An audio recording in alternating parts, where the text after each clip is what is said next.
आपका स्वागत है एक अनोखी कहानी में जो आपको ले चलती है चीन के उन प्राचीन गलियारों में जहां कभी गूंजती थी सिर्फ हंसी की गूंज। 3 ऐसे रहस्यमयी भिक्षुओं की दास्तान जिन्होंने बिना शब्द कहे लोगों के दिलों में जगा दी खुशियों की बहार। तो तैयार हो जाइए इस सफर पर चलने के लिए जहां इंतजार कर रही है हंसी की यह अनोखी कहानी। बहुत समय पहले की बात है। एक पुराने शहर में 3 भिक्षु रहते थे। उनका नाम किसी को नहीं पता था क्योंकि उन्होंने कभी अपने बारे में कुछ नहीं बताया। उन्होंने कभी किसी बात का जवाब नहीं दिया। चीन में बस उन्हें 3 हंसते हुए भिक्षु के नाम से जाना जाता था।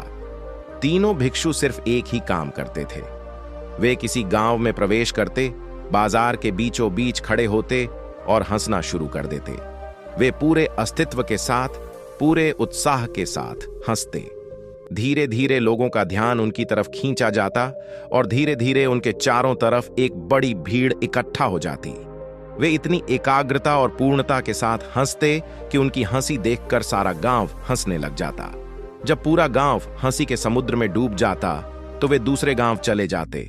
बिना कुछ कहे, बिना किसी उपदेश के अपनी हंसी से ऐसा माहौल बना देते कि लोग अपने सारे दुख दर्द भूलकर बस हंसने लग जाते।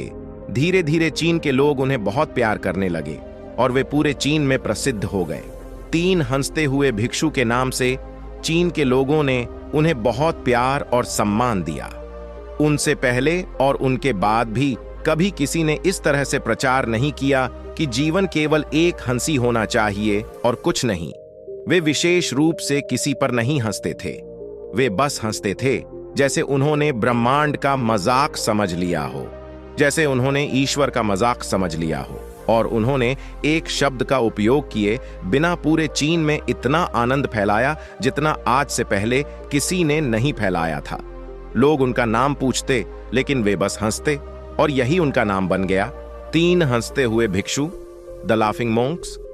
पूरे चीन में घूम घूम कर लोगों को हंसाते हुए समय बीतता गया और तीनों भिक्षु बूढ़े हो गए।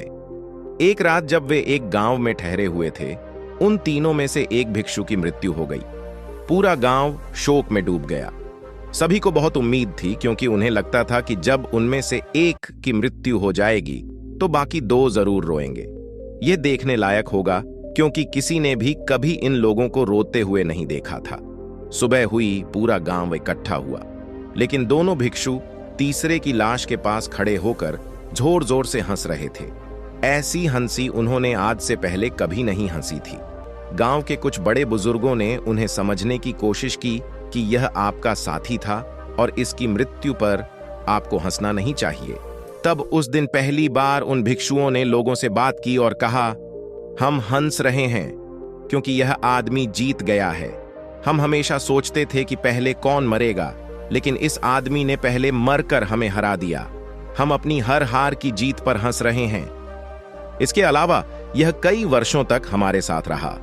हमने एक साथ हंसा, हमने एक दूसरे की मौजूदगी का आनंद लिया। उसे अंतिम विदा देने का इससे बेहतर तरीका और क्या हो सकता है। हम केवल हंस सकते हैं। लेकिन पूरा गांव स्तब्ध था।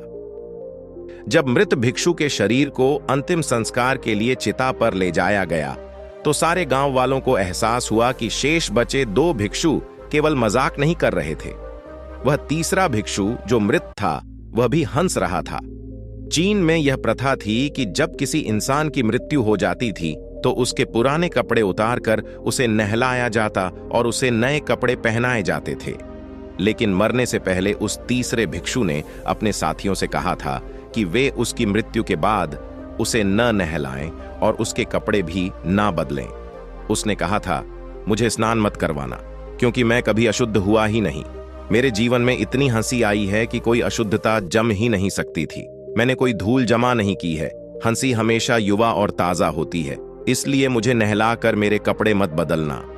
जब उसे चिता पर रखकर आग लगाई गई तो गांव वालों को पता चला कि उसने मरने से पहले अपने कपड़ों में कुछ पुरानी चीनी पटाखों को छिपा रखा था। आग लगने के बाद पटाखे फूटने लगे और आसमान में रंग बिरंगे चमकते हुए फैल गए। यह देखकर एक बार फिर पूरा गांव जोर जोर से हंसने लगा। यह देखकर शेष दोनों भिक्षुओं ने कहा, चालाक आदमी, तुम तो मर चुके हो। लेकिन तुमने हमें एक बार फिर हरा दिया। तुम्हारे द्वारा गांव वालों के चेहरों पर पैदा की गई हंसी ही तुम्हारी आखिरी हंसी थी। कहते हैं हंसी सबसे अच्छी दवा है, और ये 3 भिक्षु हंसाते हंसाते लोगों को जिंदगी जीना सिखा गए। उन्होंने ये बताया कि खुशी हर परिस्थिति में मिल सकती है, बस देखने का नजरिया चाहिए। तो चेहरे पर मुस्कान लाएं और हंसते रहें, क्योंकि जब भी उदास हो जाएं, याद रखिएगा इन हंसते हुए भिक्षुओं की कहानी को, जो आपको फिर से जिंदगी के रंग दिखा देगी।